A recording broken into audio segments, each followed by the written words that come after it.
രാഹുൽ മാങ്കൂട്ടത്തിനെതിരായ രണ്ടാം കേസിൽ അറസ്റ്റ് തടയാതെ കോടതി.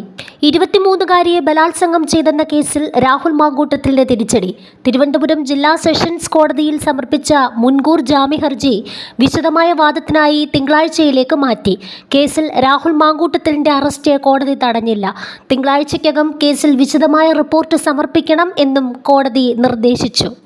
ആദ്യം പരാതി ലഭിച്ച ബലാത്സംഗ കേസിൽ രാഹുൽ മാങ്കൂട്ടത്തിന്റെ മുൻകൂർ ജാമ്യഹർജിയിൽ ഹൈക്കോടതി അറസ്റ്റ് തടഞ്ഞതിന് തൊട്ടു പിന്നാലെയാണ് തിരുവനന്തപുരം ജില്ലാ സെഷൻസ് കോടതിയിൽ ഇന്ന് രണ്ടാമത്തെ കേസിൽ മുൻകൂർ ജാമ്യം ഫയൽ ചെയ്തത്.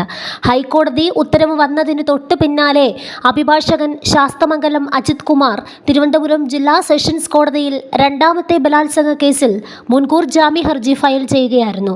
കോടതി അത് ഫയലിൽ സ്വീകരിച്ചു. ഉച്ചയ്ക്ക് 2:45-ഓടെയാണ് കോടതി കേസ് പരിഗണിച്ചത്. അവിടെ രാഹുലിനെതിരായ ആദ്യ കേസിൽ ഹൈക്കോടതി മുൻകൂർ ജാമ്യം അനുവദിച്ചത് അഭിഭാഷകൻ ചൂണ്ടിക്കാട്ടി. രണ്ടാമത്തെ കേസും രാഷ്ട്രീയ പ്രേരിതമാണ് എന്നാണ് അഭിഭാഷകൻ വാദിച്ചത്. കേസിൽ അന്വേഷണം പുരോഗമിക്കുകയാണ്, ജാമ്യം അനുവദിക്കരുതെന്ന് പ്രോസിക്യൂഷൻ വാദിച്ചു. കേസിൽ വാദം കേട്ട കോടതി രാഹുലിന്റെ അറസ്റ്റ് തടഞ്ഞില്ല എന്നതാണ് നിർണായകം.